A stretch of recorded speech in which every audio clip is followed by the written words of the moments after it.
Somewhere in the back of your mind, a small voice has always wondered how it will all end.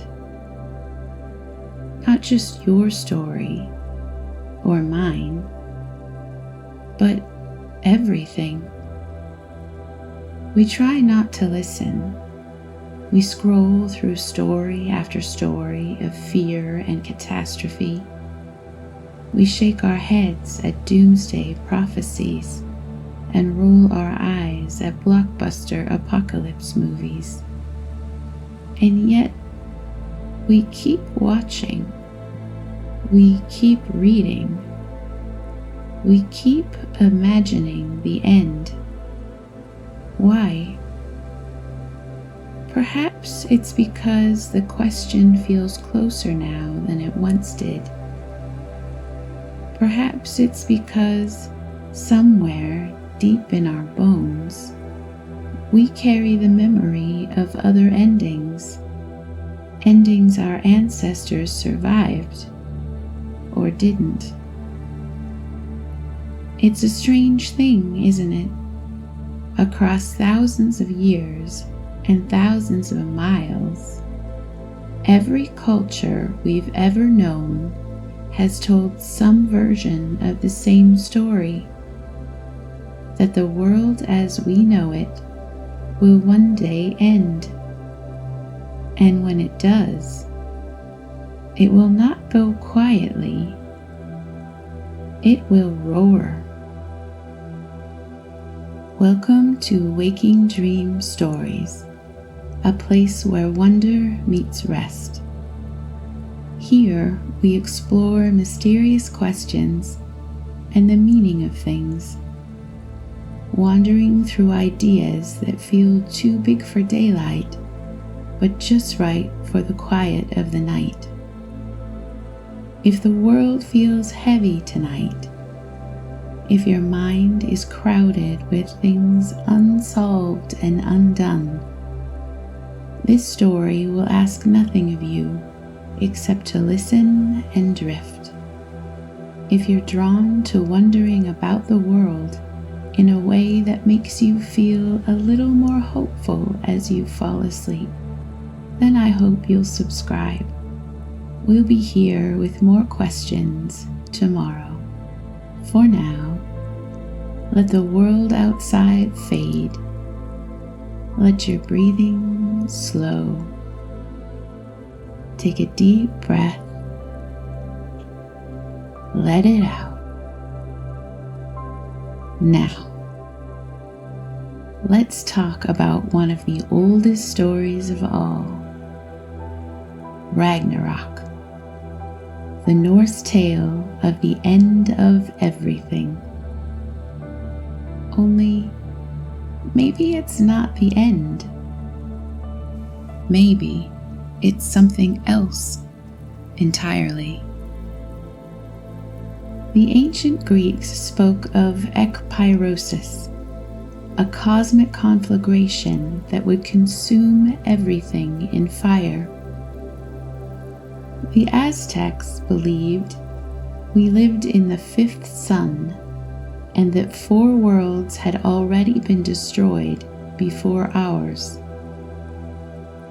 The Maya foresaw cyclical destructions of the cosmos, each followed by renewal.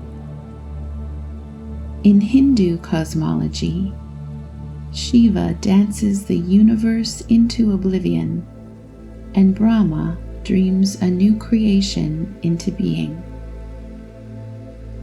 In Chinese mythology, a goddess repaired the pillars of heaven after a catastrophic flood nearly destroyed the world, using colored stones to patch the broken sky.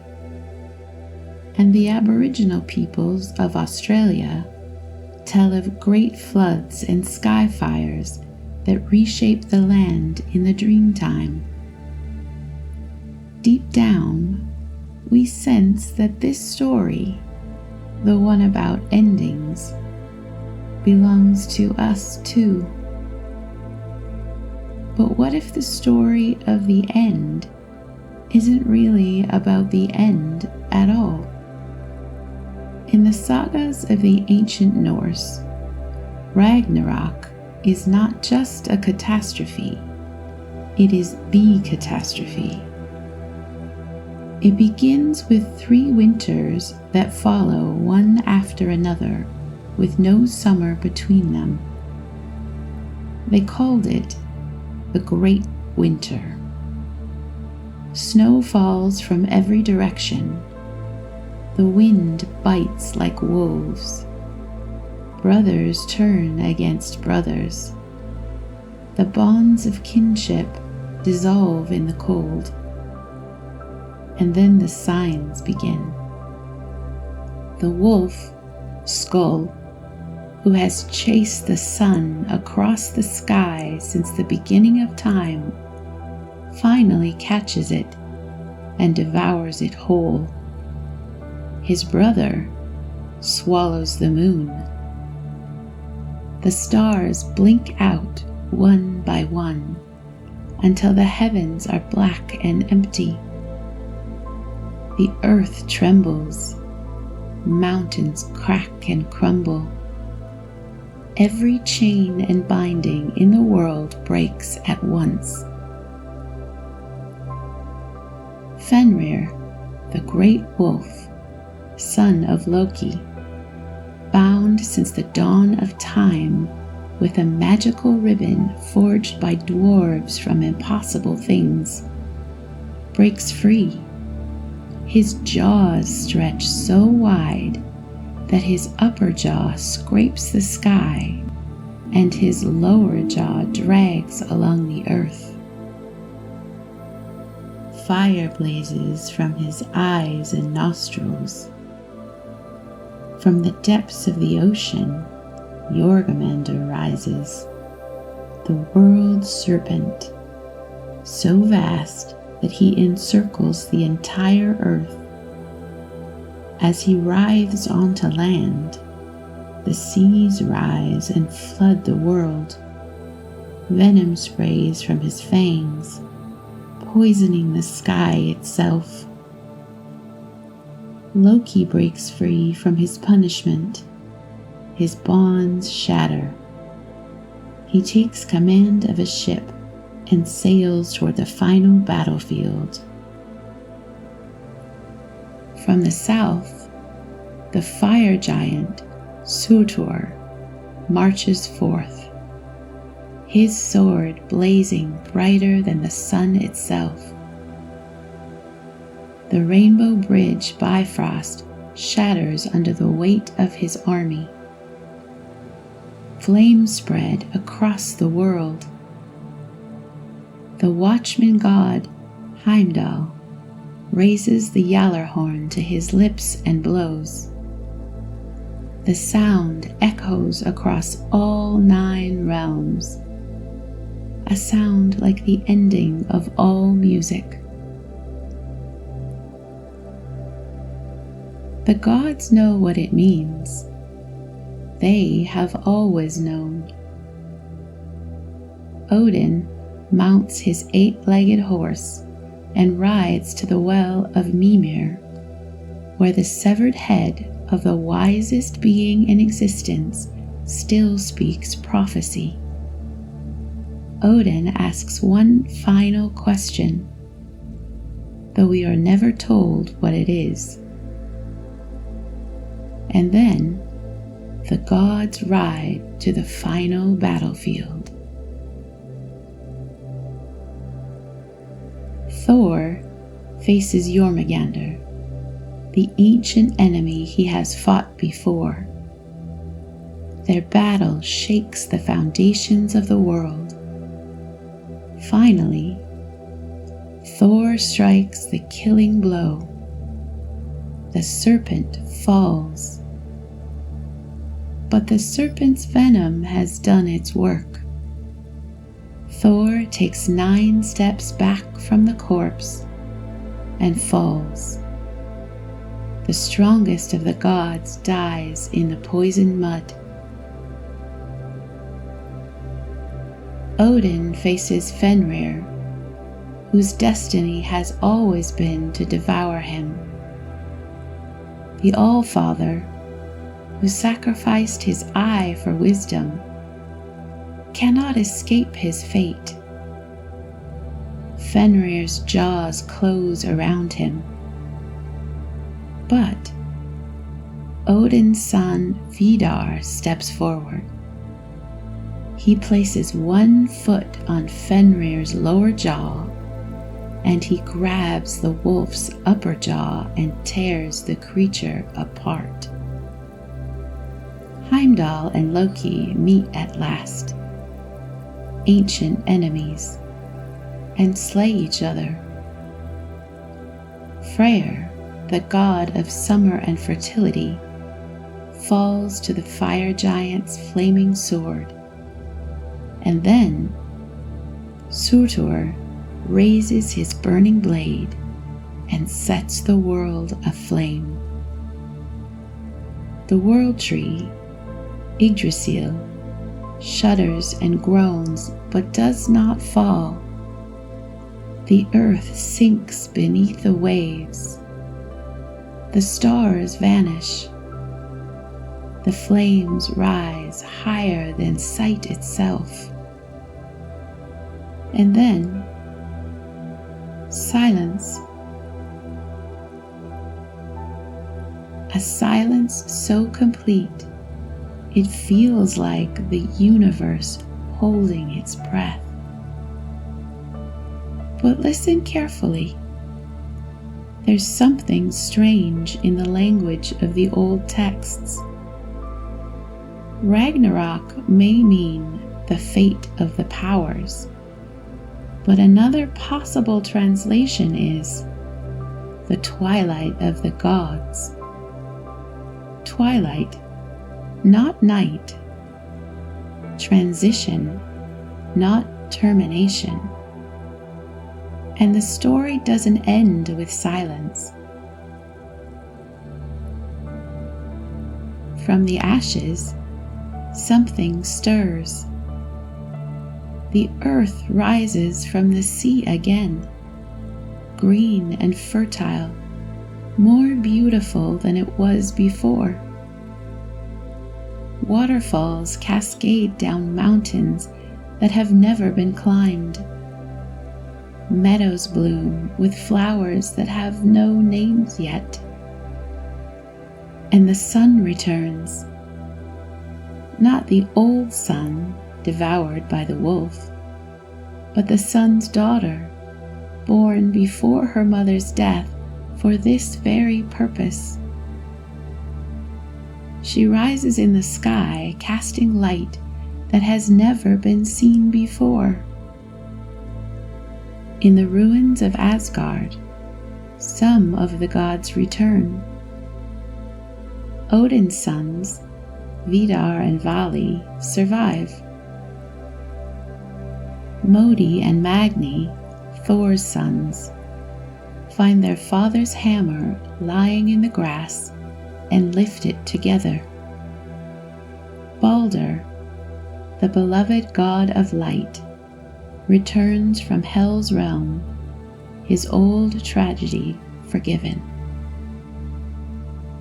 They meet where Asgard once stood, and in the trunk of Yggdrasil, the world tree that held firm even as everything burned, two humans emerge. Their names are Leif and Leifthrisir, life and eager for life. They are not warriors. They are not chosen for their strength or cunning. They are simply two people who loved life enough to shelter in the tree's protection, who survived on morning dew while the world ended around them.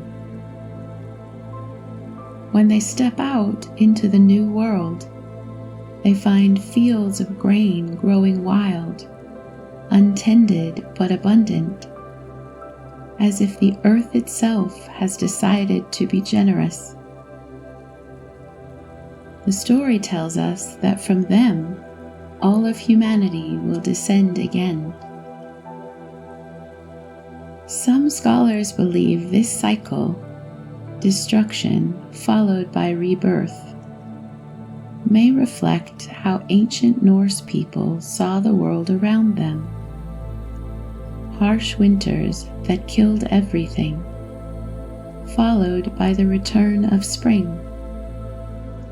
In the far north, where darkness swallows the land for months, and the sun's return is a miracle, even their apocalypse, it seems, was seasonal. And that's the paradox at the heart of Ragnarok. We think of it as the end of all things, but the story itself insists it's also a beginning. To understand what Ragnarok means, we must first understand where it began. Ragnarok was not born in a single moment. It is the flowering of centuries of belief, oral tradition, poetry, and fear. Stories told around fires in longhouses during the endless winter nights, passed from grandparent to grandchild, changing slightly with each telling. The oldest accounts come from the poetic Edda and the prose Edda, written down in Iceland in the 13th century. These texts weave together visions of gods and monsters, cosmic battles, and the death of worlds. The seeress in these accounts is a wandering wise woman who practices a form of Norse magic associated with fate and prophecy. Odin himself raises her from the dead to hear her vision. She describes the creation of the world. She describes the golden age of the gods. She describes Baldur's death, the beginning of the end. She describes the sky splitting apart, the stars vanishing, the world sinking beneath the sea. Yet, in the same breath, she foresees an earth rising again, green and fair, as if nothing had happened. The poet who compiled the prose Edda was Snorri Sturluson, an Icelandic historian writing in the 1220s.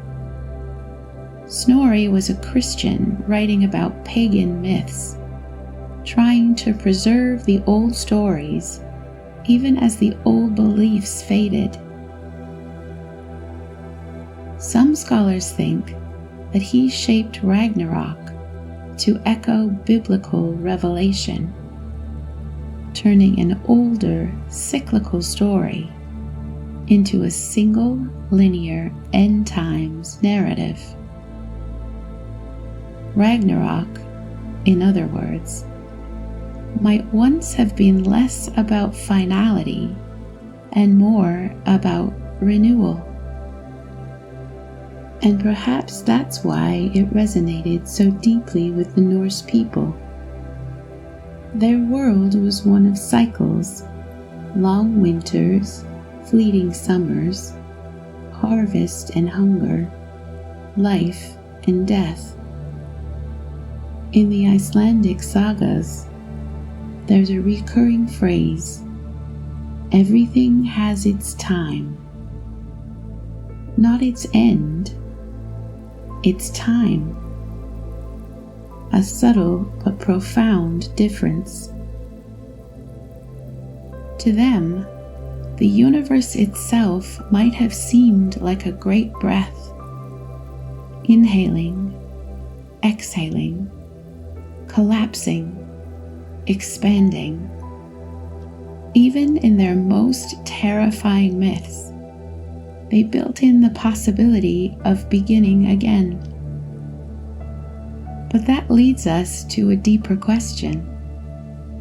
What if Ragnarok isn't just myth at all? What if it's memory? Consider this. Cultures across the world, cultures separated by oceans and millennia, cultures that never spoke to one another, share eerily similar stories of fire, flood, and ruin.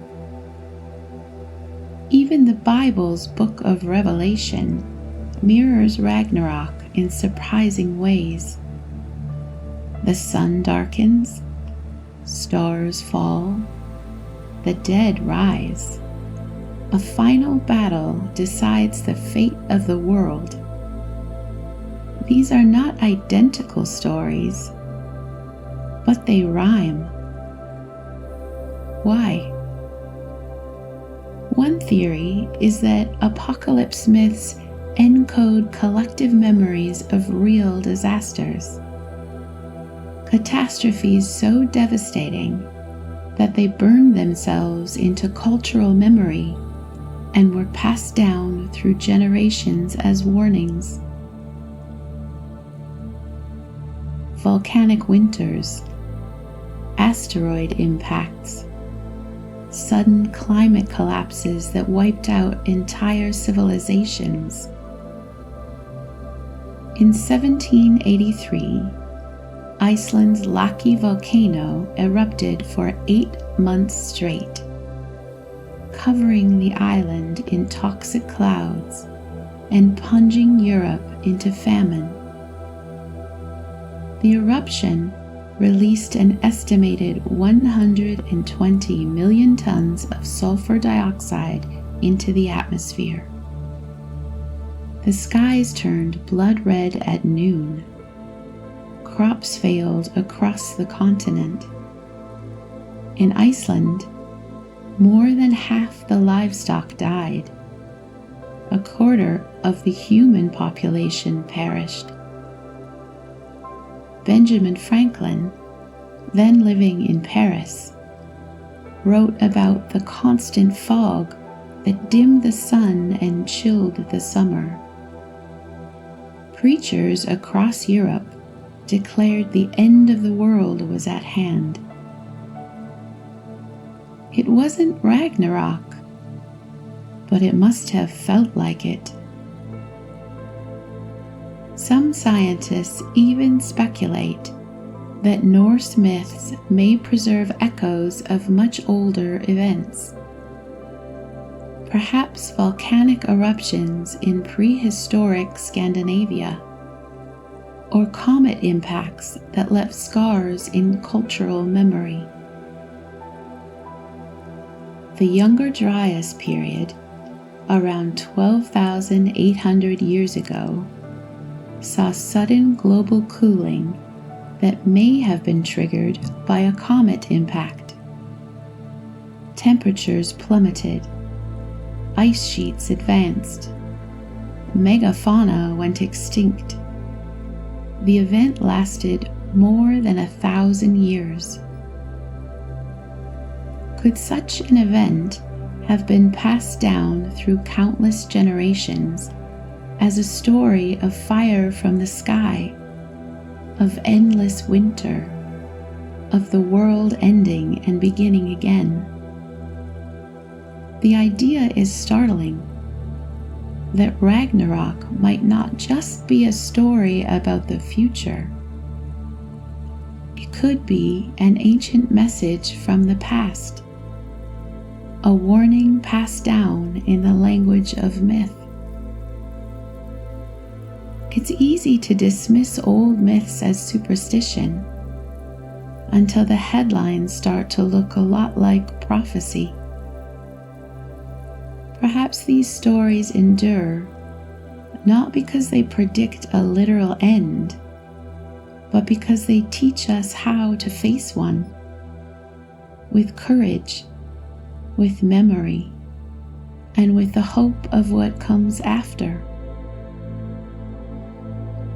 Here's a thought that might feel strange at first. What if Ragnarok is not about the world at all? What if it's about us? We fear the end because we cannot imagine what comes after. So we name it, we narrate it, we give it shape. But every apocalypse we describe is in some way a reflection of our own lives. The Norse gods knew their fate. Odin learned exactly how he would die, and he could not change it. Thor knew the serpent would kill him. Their fates were sealed, woven into the fabric of reality by the Norns, the three women who sit at the base of Yggdrasil and spin the threads of destiny. And still, they chose to fight. Not because they believed they could win, but because fighting was the right thing to do. There's a word in Old Norse, rediscover, roughly translated as honor or valor, but deeper than that. It means living with integrity even when you know the outcome is already written. It means showing up for the battle even when you know you'll lose. In Norse belief, even the gods were not immortal. They aged. They could be killed. They were powerful, yes, but they were also vulnerable, flawed, mortal in their own way. And perhaps that's why their myths still speak to us. Because we too know how the story ends. We know that everything we love will one day be gone. And still, we choose to love. We choose to build. We choose to hope. In Buddhist cosmology, universes themselves have life cycles, billions of years long, but finite. They are born, grow, decay, and die, only to emerge again in endless succession. And if even universes die, what does that mean for us? Fragile, temporary, human. It means that impermanence isn't a failure of existence. It's the point of it. It means that everything you love exists because it is fleeting. The world's beauty is sharpened by its brevity. The sunset is precious because it fades. Our love is more precious because it will not last forever. The Japanese have a concept for this. Mono no aware. The bittersweet awareness of the transience of things. The cherry blossoms are beautiful precisely because they fall. Ragnarok, then, is not a prophecy to dread. It's a mirror held up to the human condition, a reminder that endings are not enemies. They are teachers. They teach us how to cherish what we have. They teach us how to let go. and they teach us how to hope for what might bloom in the ashes. Seen this way, Ragnarok is not an apocalypse at all. It's a love letter, written by a species that knows everything ends and chooses to tell stories anyway. So, here we are. We've walked through fire and frost, through myth and memory, through the shadow of endings that stretch back to the dawn of story itself. And after all of it, one truth remains. The end is never truly the end. Ragnarok does not stop at the world's destruction. It keeps going. From the smoke and ruin, a new earth rises. A new sun climbs in the sky. Life returns. Love returns. The story continues. This is the heartbeat hidden inside every apocalypse myth. Beneath the thunder and the terror, there is always a seed, a whisper that says, yes, this too shall pass, and something will follow. Archaeologists have found that many Viking settlements were built atop the ashes of older ones. Layer upon layer of homes and halls, fire pits and burial mounds. Each generation rising literally from the remains of the last. They didn't erase the past. They built on it. We do the same thing, though we rarely notice. The world ends in small ways every day. A friendship fades and you grieve, and then one day you realize you've made a new friend who understands you in ways the old one never did. A job ends and you feel lost, and then you discover work that matters to you more than you imagined. A relationship ends and your heart breaks, and then slowly you heal and you learn things about yourself that you never knew before. A loved one dies and the world goes dark. And then one morning, you wake up and remember something they said. It makes you laugh and you realize they're still with you, just in a different way.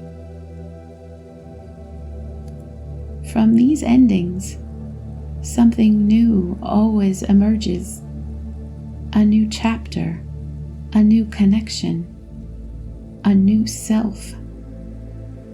It's not a failure of life that it ends. It is the nature of life that it transforms.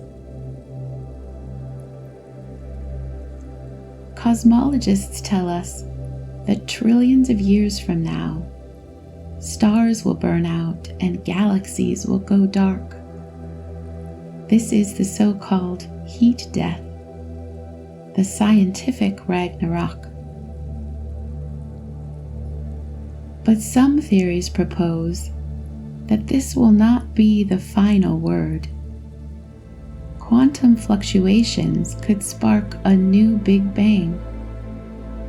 Entire universes could bud from the husks of old ones, like seedlings sprouting from a charred forest floor.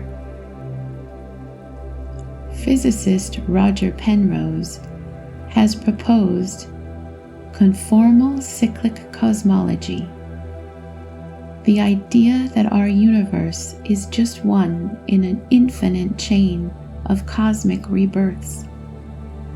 Even at the largest scale imaginable, the cycle continues. All of our endings, the fragility of everything we love, this is not a flaw. It is part of something vast and beautiful.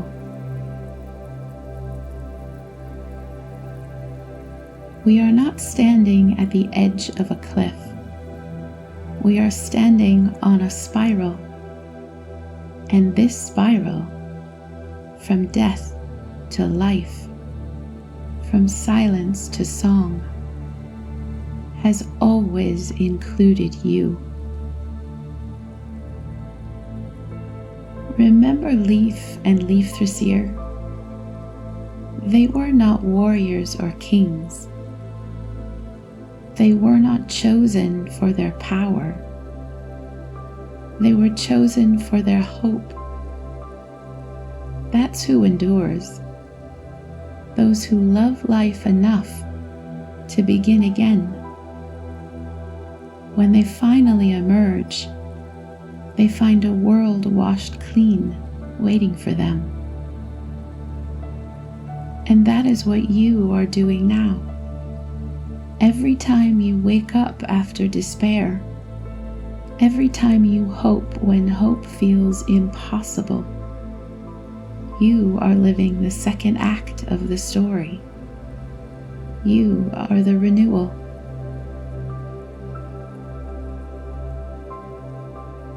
So the next time the news feels like prophecy and the sky feels heavy with endings, remember this. The world has ended countless times before, and each time, life has found a way to rise again, stranger, stronger, softer, and more beautiful than before. Ragnarok is not a story about doom. It's a story about becoming. It's not a warning to fear the end. It's an invitation to embrace the cycle, to understand that winter always comes and spring always follows, that the sun is devoured every night and reborn every morning, that you have ended and begun again more times than you can count. And when the time comes for this world, or this era, or this version of you to pass away, it will not be an annihilation. It will be a transformation, a pause, a breath, and then, as always, a new dawn. As your thoughts drift tonight and your mind lets go, remember this: you are safe. You are held. You are part of a story that has been unfolding since the beginning of time. And that story is not about endings. It's about the courage to begin again.